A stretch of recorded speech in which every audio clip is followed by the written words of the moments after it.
우리가 너무 잘 아시는 것처럼 이삭은요 출생부터 날 때부터 축복받은 사람입니다. 그러니까 요즘 말로 하면 금수저예요. 금수. 완전 금수예요. 이삭이. 예.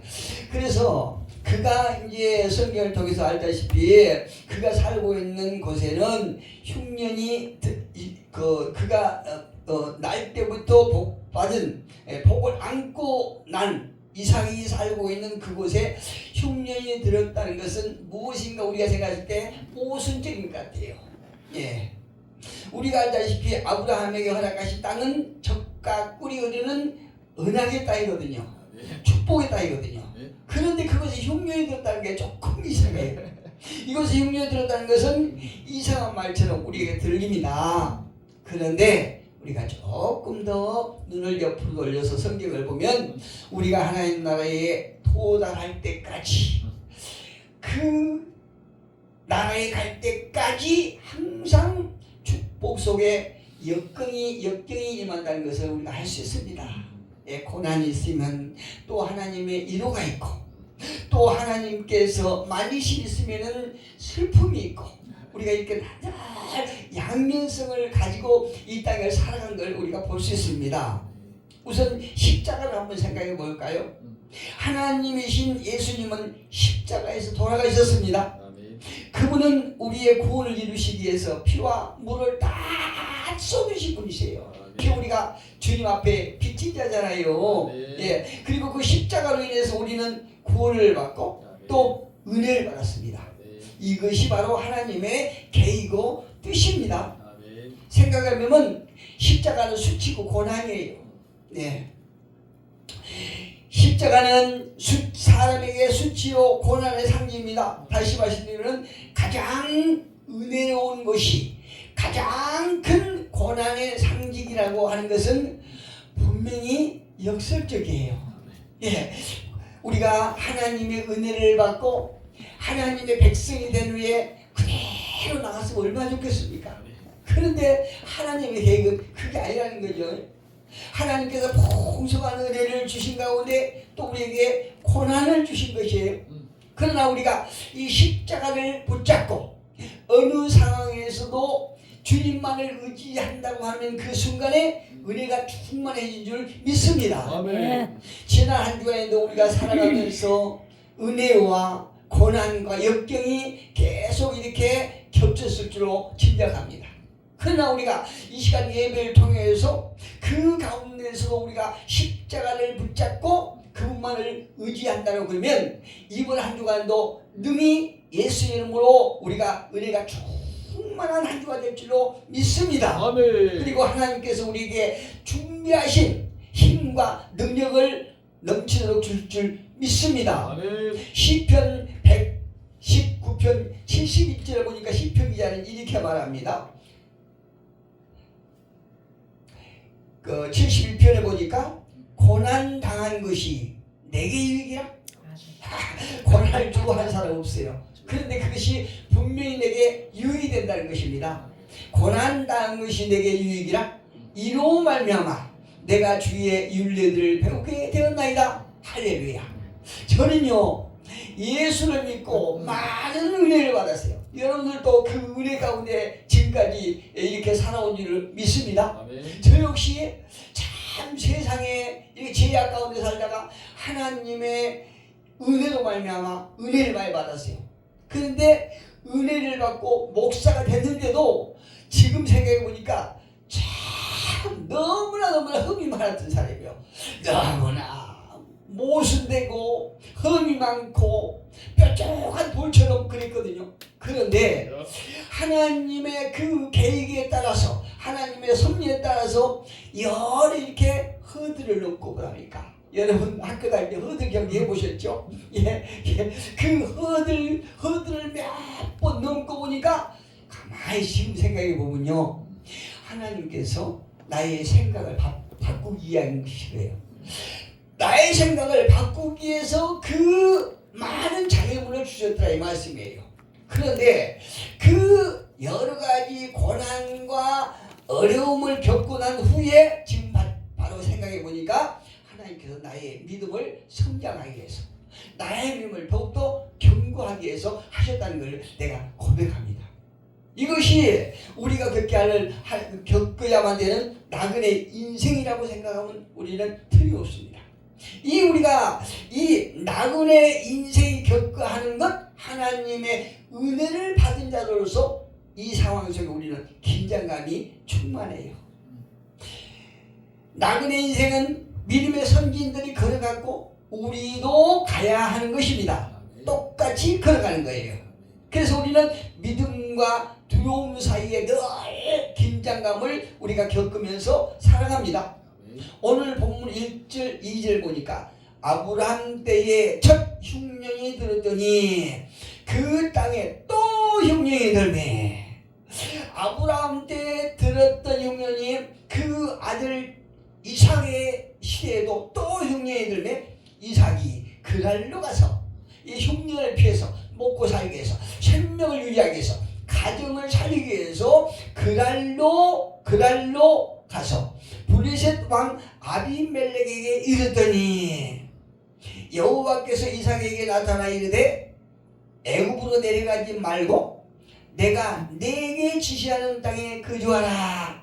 하나님께서 이삭이 그랄로 내려가려고 하는 순간 나타나셨어요.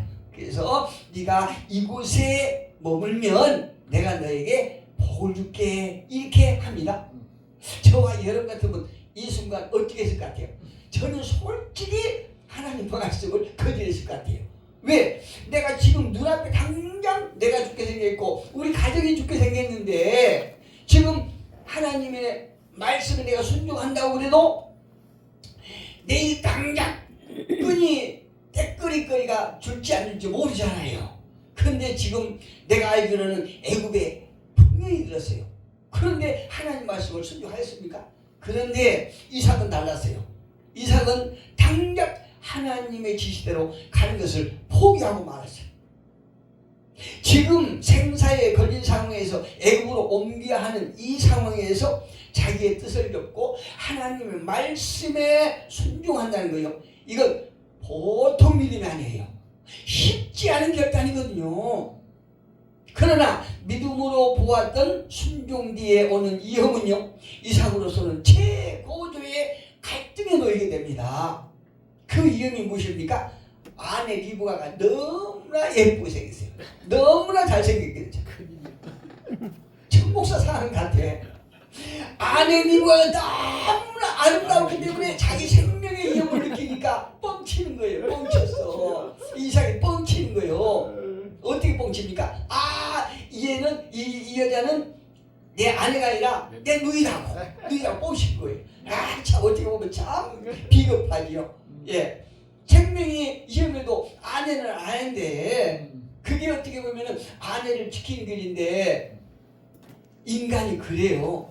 인간이 잠깐 한눈을 파서 하나님의 시선에서 잠깐 옆으로 보면요 두려움이 오는 거예요. 왜? 하나님을 떠나는 그 순간 사단이 나를 딱 잡고 있거든요. 그러니까 우리는 두려움이 있는 거예요. 두려움이 와서 우리는 변명하게 되고 거짓말하게 되는 거예요. 이삭을 보니까 그 아버지한테 배운 것 같아. 학습한 것 같아. 이 가정의 학습이란 거예요. 대단히 무섭습니다. 예, 아버지가 가르치지를 않았을 텐데 아버지의 삶을 보고 이삭이 딱 그대로 한 거예요. 저와 여러분들요, 천국에 도달할 때까지는 믿음이 좋다고 하면서 때로는 우리가 간이 콩만해지하고 거짓말하고 뻥치고 이렇게 할 때가 많이 있습니다. 저는 그래요. 그때 믿음은요, 환경에서 오는 정신적인 두려움, 우리를 긴장해 갑니다. 우리는 이 상황 속에서 이기는 것과 우리 삶 속에 이기는 것과 지는 것이 무엇인가? 그 긴장감 속에 우리는 살아가는 거예요. 이삭이 나중에 하나님께서 이삭에게 복을 주심으로 크게 번성하지요. 예, 번성합니다. 엄청 많이 복을 받았어요. 그런데 이삭이 부유해지니까 주위 사람들이 어쩝니까? 질투하잖아요. 이것이 인생에 제약된 본성의 모습이에요. 이야, 내가 앞에 앉아 계신 우리 친구 목사님이 내일이라도 엄청 잘 되면 내가 어쩌면 배가 아플지도 몰라요. 이게 한국 사람의 근성이거든요. 이게 제약된 사람의 본성의 모습이에요.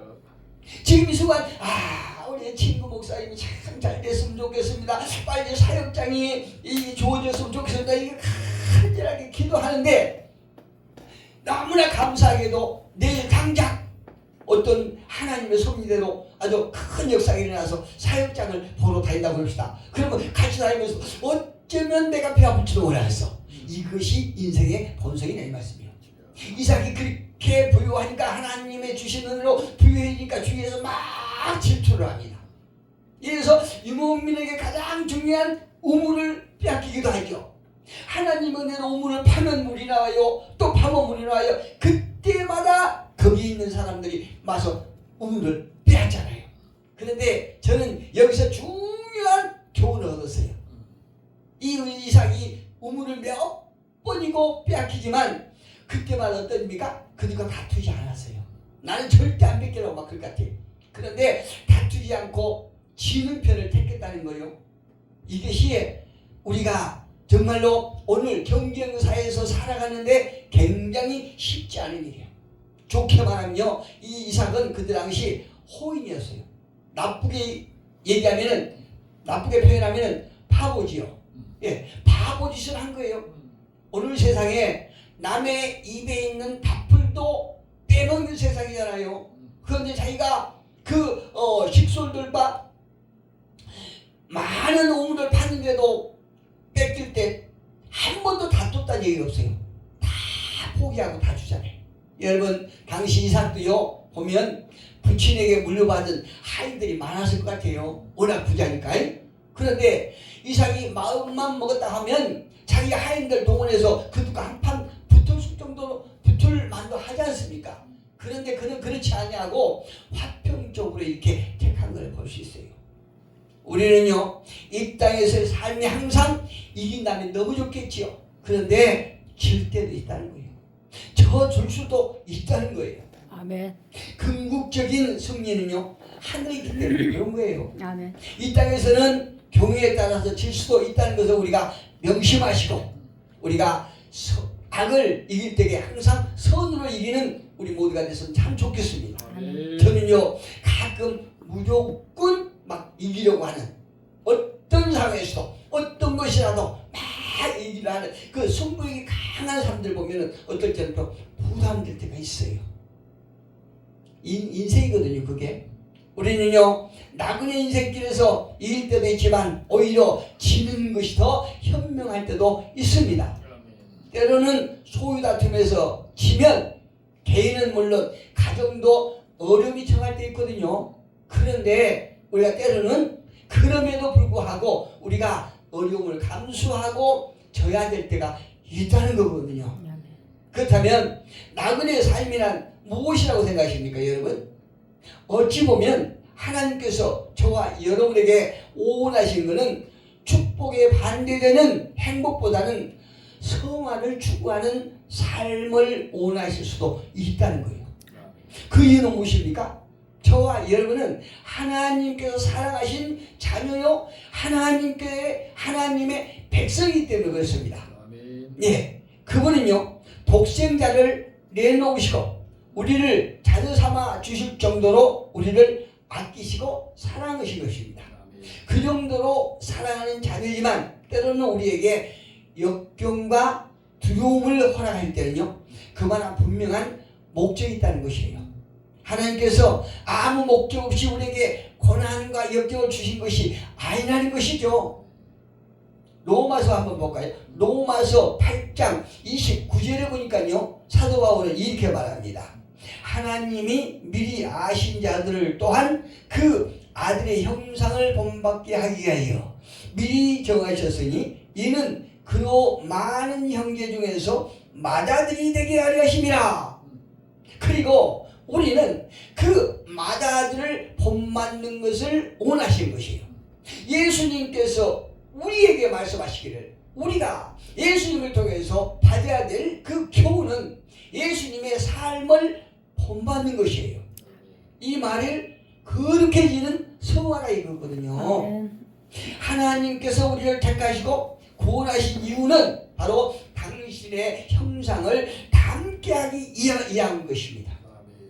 하나님의 관심은요, 우리가 어떤 커다란 형식적인 성과를 기대하신 것이 아니고 큰 어떤 성취에 있는 것이 아니고 오직 당신의 백성에게 있고 그것은 세상으로부터 구별된 것이라는 거예요. 아멘. 할렐루야. 아멘. 세상 사람들의 삶과는 무엇인가 달라야 된다는 것을 하나님은 말씀하세요.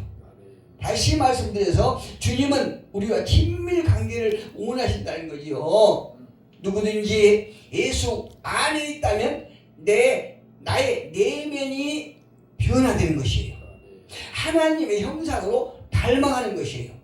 그래서 우리가 주님 것이 되는 친밀한 관계에 들어가려면 그분처럼 성결해야 된다고 성경은 말씀하고 있지 않습니까?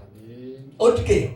우리가 예전에 갖고 있던 제약된 육체의 욕망, 또 음란, 못된 성깔같이 고치라는 거예요. 성깔같이 고치라는 거예요. 모난 성깔같이 다듬는, 이렇게 아주 뭐가 싹 마모될 수 있도록 그렇게 고치라는 것입니다. 그리스도 안에 머물고 있다면 무조건 변화된다고 저는 확신합니다. 하나님의 말씀으로 성령의 도우심으로 누구든지 새로운 피조물이 된다고 저는 확신합니다.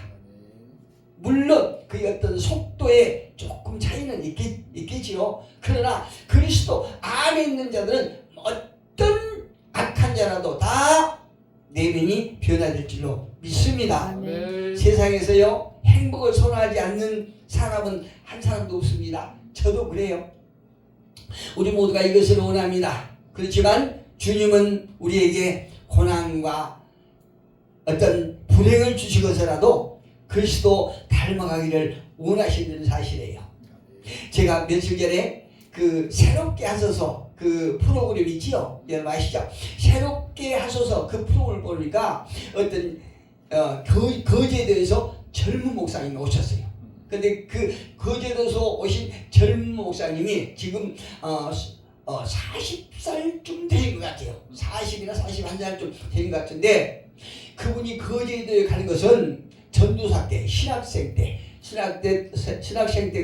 아버님이 개척교회를 하시는데 그 아버님 친구가 거제에서 목회를 하시는데 잠깐 오라고 그러신 거예요. 그래서 그 젊은 목사님이 거제도로 간 거예요. 거제도로 갔더니 어떤 조그만 교회 목사님이 암 판정을 받아고 이제 몇 개월 살면 가신다는 거예요. 그래서 이 교회를 좀 맡아달라 이렇게 부탁을 받은 거예요. 근데 그 거제도에서 아주 그 교회의 형편이 굉장히 어떤 말로 표현할 수 없을 정도로 이게 열악했겠죠. 그래서 이 젊은 목사님이 갈등을 하기 시작해요. 갈등을 하기 시작하는데 신학교로 가서 딱 이제 어딥니까? 도서관에 가서 이제 자기가 어떤 성경 공부를 하기 위해서 책을 몇 권 갖다가 탁 펼치는데 희한하게요. 옥하는 목사님 책인데 탁 펴자마자 거제도라는 얘기 딱 나온 거예요. 참 희한하더라고요. 거제도라고 하는 그 말이 딱 나와서 깜짝 놀리고 목사님이 하나님께서 나를 거제도로 가라고 그러시나 보다. 그리고 거제도로 가기로 결정했어요. 그리고 결정하고 사모님한테 물어본 거예요. 사모님한테 당신은 어떻게 생각하냐고. 나는 이미 응답을 받았습니다.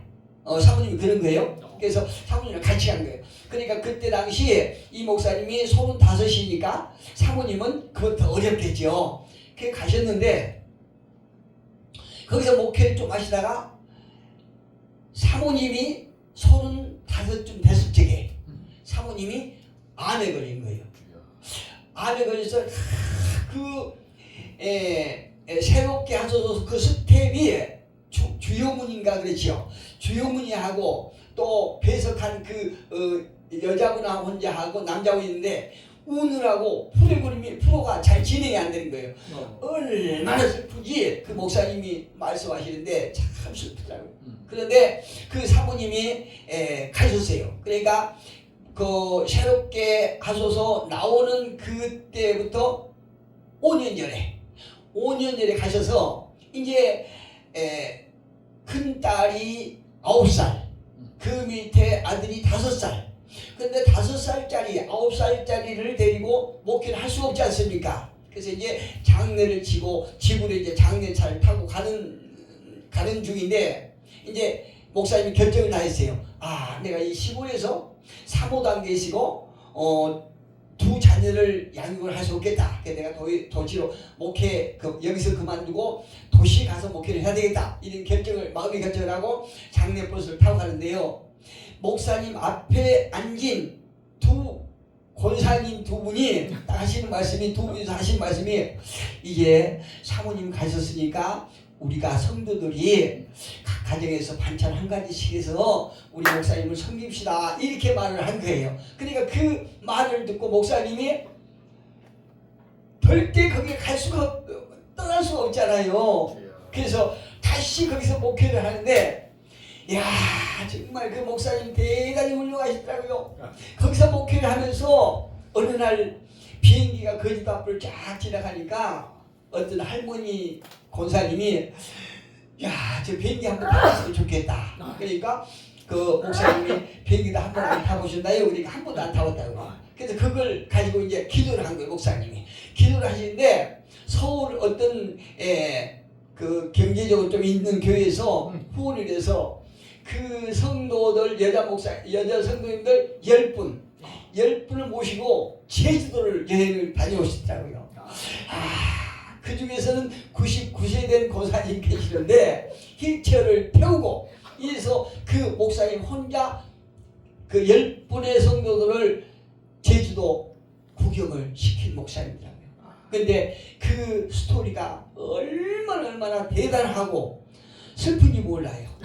이렇게 우리가 목회를 하고 또 믿음 생활을 하는 그 과정 속에서 하나님은 우리는 다 이해를 못하지만 하나님은 그 속에서 어떤 목적을 가지고 우리에게 그 고난을 주시고 역경을 주시고 때로는 그 고난과 역경을 이길 수 있는 위로의 말씀을 주신다는 것이에요.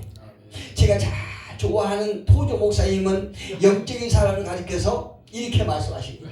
그들은 행복해지는 것보다 거룩해지기를 원하는 사람들이다. 이렇게 정의했습니다. 이 말은 우리가 잘 사는 것보다는 바로 살기를 원한다는 의미예요. 그래서 하나님은 우리가 빛을 발하며 살기를 원하시는 것입니다. 그런 의미로 볼 때 오늘날 교회들의 목표는요, 성화보다는 행복에 치우치는 경향이 많은 것 같아요. 에베소서 4장 13절에 보니까 이렇게 말씀하십니다. 사도 바울은 우리가 다 하나님의 아들을 믿는 것과 아는 일에 하나가 되어 온전한 사람을 이루어 그리스도의 장선 분량이 충만한 데까지 이르리니 할렐루야. 스펄전 목사님은요 말하기를 우리가 정식으로 주님을 찾지 아니하면 마귀가 우리를 찾아날 것이다 이렇게 말씀하고 있어요. 우리가 이 한 주간도 살아가면서 얼마나 우리 앞에 어려움이 있을지 우리는 알 수 없습니다. 그러나 우리가 하나님의 말씀을 우리의 무기로 삼고 힘을 삼아서 이 한 주간도 승리하는, 그래서 이삭처럼 놀라운 복을 받는 저와 여러분 되기를 예수 그리스도의 이름으로 축복합니다.